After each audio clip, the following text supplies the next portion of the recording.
Praise the lord.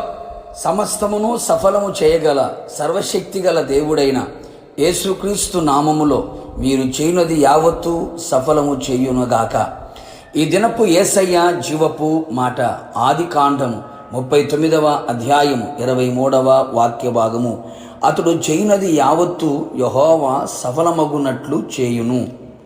యేసయ్య వాక్యము చేత అనుదినము బలపరచబడుచు నెమ్మదిని, ఆదరణను, ధైర్యమును, బలమును, పరిశుద్ధతను, జీవమును, స్వస్థతను, రక్షణను అనుభవించుచు ఆత్మీయ యాత్రలో ఆనందముతో కొనసాగుచున్న నా ఆత్మీయ దేవుని ప్రియులారా, మనము అనుదినము ఆరాధించుచున్న యేసయ్య ఆయన స్వకీయ సాంపాద్యమైన తన ప్రజలు చేయునది యావత్తు సఫలము చేయగల దేవుడై ఉన్నాడు. అనేక మంది వాపోయే మాట, ఏది కలిసి రాలేదు, ఏది చేసినా సఫలము కాలేదు, పూనుకొనినది సర్వ ప్రయత్నములన్నీ విఫలమైపోవుచున్నవి, అపజయము, ఓటమి నీడలో నిలిచిపోయి నిరాశ, దుఃఖము, భయము, ఆందోళన, శాపగ్రస్తమైన పరిస్థితులలో నడిపించబడుచున్నాము అని. నా దేవుని ప్రియ దైవ జనాంగమా, భయపడకుము. యోసేపు చేతికి తన చెయ్యి తోడుగా ఉంచి అతడు చేయనదంతయు సఫలం చేసిన దేవుడు నిశ్చయముగా మీ చేతికి నా యేసయ్య చెయ్యి తోడుగా ఉండునుగాక. నీ అపజయమును జయముగా మారునుగాక, నీ ఓటమి గెలుపుగా మారునుగాక, నీ విఫలం సఫలముగా మారునుగాక, నీ శాపం ఆశీర్వాదకరముగా, నీ చీకటి వెలుగుమయముగా నా దేవుడు అన్ని విషయములలో సఫలీకృతమును అనుభవించున్నట్లు చెయ్యునుగాక. నిజమే దైవజనాంగమా, యోసేపు జీవితములో చేసిన దేవుడు నీ జీవితములో చేయును.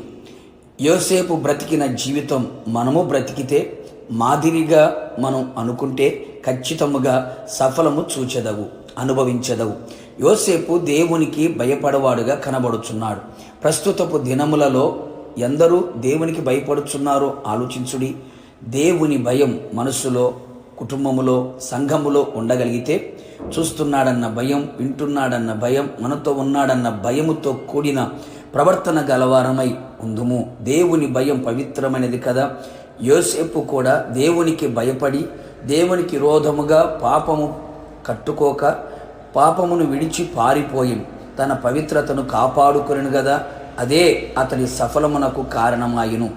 చెయ్యని పాపం నింద అతని మీద పడినా, దూషించినా, ద్వేషించినా, అందరూ విడిచిపెట్టిన, ఒంటరిగా మారిన అన్నిటినీ సహించెను, నిరీక్షించెను, సహనముతోనూ నిరీక్షణతోనూ కనిపెట్టెను. తనకున్న కలను మరవలేదు, తగిన సమయము కొరకు కనిపెట్టుచు వచ్చెను. పరీక్ష నిరీక్షణ కలుగు చేసెను, సహనము సఫలమును కలుగు చేసెను. తన జీవితంలో ఎదురైన దుర్భరమైన పరిస్థితులలో తన పక్షముగా ఎవరు నిలవకపోయినా దేవుని మీద ఆధారపడి ఆయన వైపే చూస్తూ నిరీక్షణ పోగొట్టుకొనక సహించుచు దేవుని సన్నిధిలో నిలిచెను. దేవుణ్ణి దూషించలేదు, దేవునికి దూరము కాలేదు, తన్ను తాను శిక్షించుకోలేదు. కావున నా దేవుని ప్రియులారా, మనమందరము యోసేపు లాంటి అనుభవములతో నడిపించబడేదము, కొనసాగేదము, సఫలమును పొందేదము, ప్రభు రాకడ కొరకు సిద్ధపడేదము. ప్రార్థన. అత్యంత కృపగలిగిన మా ప్రియ పరలోకపు తండ్రి, నీ పరిశుద్ధమైన పాదములకి కోట్లాది స్తోత్రములు చెల్లించుచు ఉన్నాం.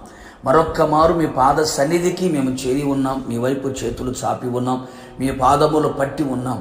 మేము చేయనదంతయు మా చేతిలో మీరు సఫలము చెయ్యమని కోరుతున్నాం ప్రభా. మా పితరుడైన యోసేపు జీవితంలో మీ చెయ్యి తోడుగా ఉంచి చేయనదంతయు సఫలము చేసినట్లుగా అటు జీవితం మా జీవితంలో కనబడినట్లుగా మీరు కృప దయచేయండి. నీ ప్రజల జీవితంలో ఉన్నటువంటి శాపాన్ని, నిరాశని, నిస్పృహని ప్రభా, విఫలమైన జీవితాన్ని, అపజయమును తొలగించి విజయమును మీరు కలుగు చేసి సఫలమును అనుగ్రహించి మీరు రాకడకు సిద్ధపరిచి మహిమ పొందమని యేసు నామములో అడిగి పొందుకున్నాము తండ్రి, ఆమేన్. నిశ్చయముగా మీరును మీ కుటుంబ సభ్యులను మీరు చేయనది యావత్తును నా యేసయ్య సఫలము చేసి విజయోత్సవములతో నడిపించునుగాక. God bless you.